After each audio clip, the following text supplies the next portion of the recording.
সব বৃষ্টি রোম্যান্টিক হয় না, কিছু বৃষ্টি মন ভাঙারও হয়।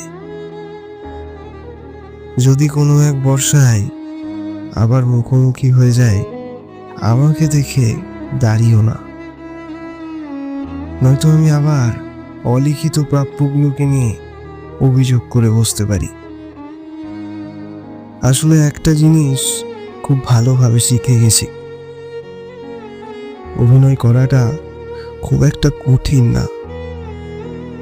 শিখে গেছি হাসির মুখোশটা পরে নিতে। আমি চাইব চশমা ভেজা এমন শ্রাবণ বারবার আমার জীবনে আসুক, আর ধুয়ে নিয়ে যাক নোনা জলের স্রোত। সব বৃষ্টি রোম্যান্টিক হয় না, কিছু বৃষ্টি মন ভাঙারও হয়।